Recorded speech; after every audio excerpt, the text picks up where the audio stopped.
السلام علیکم ملګرو، څنګه حال دی؟ خیر ټیک ټاک. هیله لرم چې ښه به یې. ملګرو، دا څه ملګري راغلي دي، دوی د قصې غوښتنه وکړه، نو زه به تاسو ته یو قصه وکړم. هیله لرم چې خوښه به مو شي. داسې حساب و چې پخوا یو چڼی مدرسو کې چې کوم سبق وایي، دې چڼي په مدرسه کې د قرآن سبق وي. نو په دې قرآن کې یو آیات دی چې د هغې ترجمه داسې ده چې ته په صدق زړه د الله نه څه غواړې، نو الله به هغه درکوي. نو دې چڼي د ویښه دا قرآن شریف شروع کړی و، نو دی چې دقه آیات ته ورسېد، نو په دغه ځای باندې ودرېد. وی چې الله فرمایي چې ته په صدق زړه څه غواړې، نو زه به یې درکومه. نو زه د بادشاه لور غواړم. قرآن یې ځان سره واغسته، روان شو، د باچا دربار ته ورسېد. باچا سره مخاطب شو، باچا ته وایي چې ته قرآن منې؟ جو هغه ورته وایي چې او. وایي الله په دې قرآن کې فرمایي چې ته په صدق زړه څه غواړې زما نه، نو زه به یې درکومه. نو وایي زه په صدق زړه باندې ستا لور غواړم، او ته مهرباني وکړه خپله لور ماله راکړه. نو باچا ورته قار شو، زه مړه وي تا له خپله څوک لور درکوي؟ زه وی یاره دی خفه شو، بېنوا را روان شو. بیا راغی مدرسې ته، قرآن شریف یې بیا د ویښه شروع کړو. وی نو چې بیا دغه آیات ته ورسېد، جو بیا په ځای ودرېد چې څنګه کیدی شي چې الله وایي چې ته په صدق زړه څه غواړې زه به درکوم، او باچا یې ماله نه راکوي؟ دا څنګه کیدی شي؟ روان شو، بیا یې قرآن شریف د ځان سره واغستو او روان شو. لاړ د باچا دربار ته بیا ورسېد، باچا ته مخاطب شو، باچا ته وایي ته قرآن منې؟ هغه ورته وایي او. وایي الله په دې قرآن کې فرمایي چې ته په صدق زړه څه غواړې، نو زه به یې درکوم، نو ته ولې ماله نه راکوې؟ باچا حیران شو چې یاره دې ماشوم نه به اوس زه څنګه ځان خلاصوم، خو راشه یو شرط ورته کېده.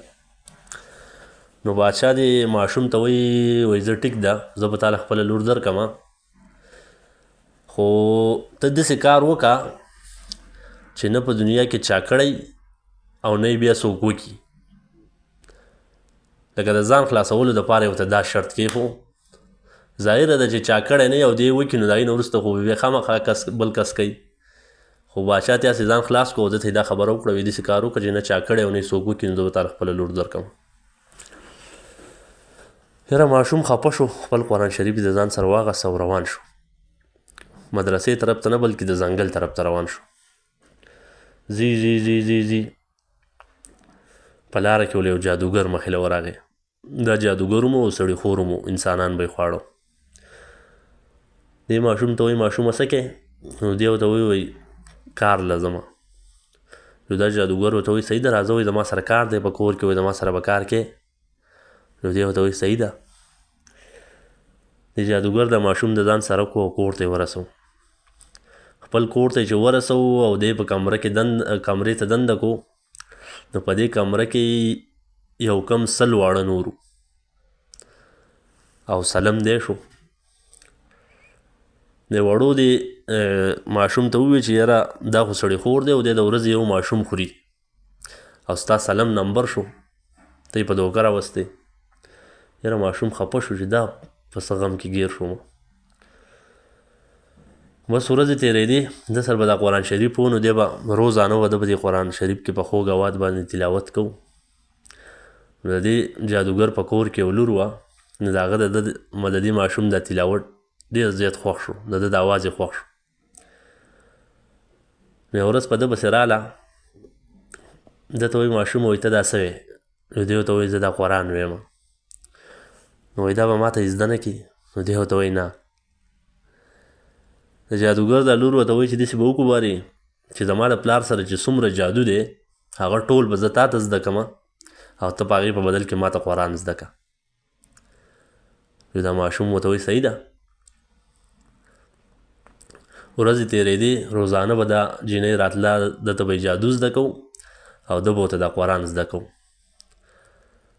حد دا چې د 90 ورځو نه لکه 3 میاشتو نه ټایم واوښت. په دې 3 میاشتو کې دې هلک دې جینۍ ته دا قرآن شریف ټول زده کو او دې جینۍ چې د پلار څومره جادو جو هغه ټول یې دې ماشوم ته زده کو. چې کله په 100 ورځو کې 2 ورځې پاتې شوې، لکه 2 ورځې پس په دا ماشوم ملالۍ د ده سلم نمبر و. نو دا جینۍ پسې راله دې ماشوم ته وایي داسې وکړه وایي دا نیکي در سره کومه چې ځکه چې ته زما استاذ پاتې شې او زه ستا استاذه پاتې شیم خو داسې وکړه چې سبا نه بله ورځ به دې زما پلار حلالۍ او خوري به دې خو خپې وباسه ځان وباسه د دې ځای نه ماشوم ورته وایي ښه ده خو بیا ټول جادو زده کړی او ځان نه یې کوتره جوړه کړه او پر شو واولت په دغه ټایم کې دا سړي خور چې کور ته راغی خپلې لور نه یې تپوس وکړو هغه ماشوم څه شو نو هغه لور یې ورته وایي هغه خو د ځان نه کوتره جوړه کړه واولت دی وایي ښه ده پسې د ځانه باز جوړ کړو ور وایي د انګل پسې زی زی زی زی زی یاره اخر چې دا کوتره ورسوله او سټې مې قابو کوله نو لاندې سینو نو دې کوترې د ماشوم زر د ځان نه میا جوړ کړو او دغه سیند ته یې ودانګل نو دې جادوګر پسې د ځانه غټ میا جوړ کړو او دې سیند یې پسې ودانګل په دې سیند کې منډې وهي وهي وهي وهي چې سټې مې په دې سیند کې قابو کوو نو په دغه ځای کې د ماشوم زر وچې ته ودانګل او دغلته یو سړي یوه کوله غویانو قلبۍ تړلې وه نو ده د ځان نه ورکوټه غوندې چینجی جوړ کړو د ماشوم او لاړ د هغه غویي په هغه پنجه کې په هغه سویه کې پټ شو دا جادوګر چې د سیند نه پسې راووت نو ده چې خپل جادو وچلو نو ده ته پته ولګېده چې دا ماشوم د دې غویي په دې غویي کې پټ شوی دی لکه لاړ هغه سړي ته وایي دا خپل دا یو غویي په ما راخرڅ کړ نو هغه ورته وایي زه نه خرڅوم دی ورته ډېر کلک شو چې ډېرې پیسې واله خو دا غویي په ما راخرڅ کړ نو دا سړی ورته وایي زه صحیح د غویي به د باندې در خرڅ کړم ده ورته وایي زه یې لالوم د جادوګر ورته وایي نو هغه ورته وایي زه صحیح د در خرڅوم خو خپې او سر به یې زما وي نو ده ورسره په دې خبره وکړه غویي حلال کړو نو خپې او سر خو دې هغه سړي ویړه او ده دا غویي نور لټ په لټ کو کلمه په کلمه یې ولټو خو ماشوم کم دی خو په اخپه کې لاړ یاره دا ماشوم چې د خپې نه بیا راووت نو سیده لاړ او د باچا د هغه لور په غاړه د ځان نه د هیرو امیل جوړ کو او د هغې په غاړه شو هغه سره خو جادو یې زده کړی نو دغه غویي د دې پنجې نه چې ووت نو ډاریک لاړ د هیرو امیل یې د ځان نه جوړ کو او د باچا د هغه لور په غاړه شو او دلته شاته جادوګر غویي لټ په لټ کو خو ماشوم یې پکې بیا نه موند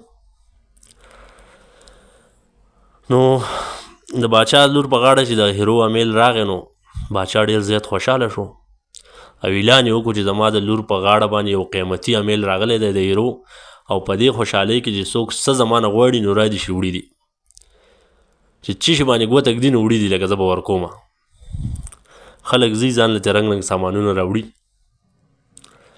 اخر دا چې دې جادوګر ته پته ولګېده چې داسې د باچا د لور په غاړه باندې د هیرو امیل راغلی دی او باچا په دې خوشحالۍ کې هر څه ورکوي نو ده چې د خپل جادو وچلو نو ده ته پته ولګېد چې دا د هیرو امیل نه دی دا هغه ماشوم دی وروی د انګل لاړ ځان یې د باچا دربار ته ورسو دی جادوګر باچا ته وایي باچا صاحب تا اعلان کړی دی چې ستا د لور په غاړه د هیرو امیل راغلی دی او ته چې څوک څه غواړي ته به ورکوې نو هغه ورته وایي او وایي زه چې ستا نه څه غواړم ته به راکې نو باچا ورته وایي او وایي ته به بیا رانه کړې نو باچا ورته وایي نه زما واده ده زه خپل لوز نه ماتوم وایي زه به در کوم چې ته به څه شي ګوته ږدي نو دا جادوګر ورته وایي به صحیح ده بارې وایي ما له دغه د هیرو د امیل راکړه باچا حیران شو چې د دې هیرو په امیل په خوشحالۍ کې زه د هر څه ورکوم نو اوس خو د امیل وغوښتله اوس څه جواب ورکړې خو هلته باچا لوس کړی نو خپلې لور ته وایي لور یې امیل ورکړه لور ورته وایي زه نه ورکوم باچا ورته وایي ورکړه هغه وایي زه نه ورکوم دا لور چې ډېره قار شو دا امیل چې داسې راونیسو ویشلو د ځمکې له یې راواچو او څنګه چې ځمکې له راواچوه خو ماشوم د ځان نه په جادو باندې امیل جوړ کړی نو هغه زر د ځان نه د غنمو دانې جوړې کړې او خورې ورې به دې ځمکه لاړې او دا جادوګر خو په دغه ځای کې ولاړو ده ته خو پته وه نو دې جادوګر پسې زر د ځان نه بانګي جوړ کړو او ټکه ټکه ټکه ټکه جو ټولې دانې وخوړې صرف 2 دانې پاتې شوې نو اوس دا جادوګر وایي چې که زه د یوې دانې له خوله وړم نو دا بله دانه راپسې راپاسي د ځان نه راپسې چې شی جوړوي او ماتوي مې خو صبر یې نه کوو تادي وپې نو څنګه چې د یوې دانې له ټک ورکړو د بلې دانې د ماشوم پسې د ځان نه زر ګیدړ جوړ کړو په دې غپه کې راونیسو په هغه ځای باندې مردار کړو سړي خور یې په هغه ځای مردار کړو. او زه دې بیا د ځان ناخته ماشوم جوړ کو او باچا ته وایي باچا صاحب تا ما ته وایي چې داسې کار وکړه چې نه چا کړی او نه یې څوک وکړي. وایي دا کار به نه چا کړی او وایي اوس دې څوک وکړي. زه وایي نو د باچا ولا خپله لور ورکړه، اوس مزې کوي. خو اصل د قصې مقصد دا دی چې په الله باندې یقین پکار دی چې په صدق زړه یو شی غواړي نو الله یې درکوي. ډېره مننه. دغه کیسه وه، هیله ده چې خوښه شوي به مې د ملګرو سره یې شیر کړئ. مننه، والسلام.